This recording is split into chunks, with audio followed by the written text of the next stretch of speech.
Ibayuhin pa pag-iingat para makaiwas sa tuklaw ng ahas. Itong panawagan sa publiko ni Lake Cebu Municipal Disaster Risk Reduction and Management Officer Robert Bagong.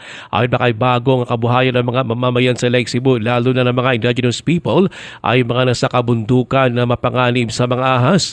Kaya payo nito sa mga mamamayan, huwag gambalain sa kanilang natural habitat, lalo na ang anyay territorial na king cobra na mas kilala sa tawag na banakon. Ayon ba kay Bagong, ang unti-unti pagkasira ng kanilang natural habitat ay sanhi rin ang madalas na sightings ngayon ng mga banakon. Mga precautions lang gid, may mga instinct abi ang klase ka man og nga ina, no, medyo territorial in nature, meaning hindi nila pagkatuan or kung na may nabalaan nila nga area nga may manog.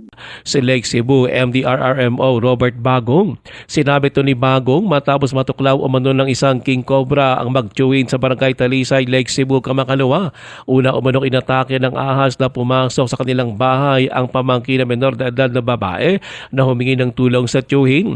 Ang tiyuhin naman na 42 anyos na laborer ay natuklaw sa binti habang hinahanap nito ang ahas. Sinabi naman ng isa pang pamangkin ng biktima sa Radyo Bida na kanyang tiyuhin ay nananatili pa rin sa ICU ng South Cotabato Provincial Hospital.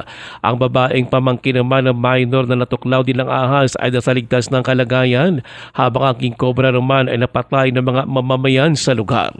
Ruel Usano, NDBC Bida Balita.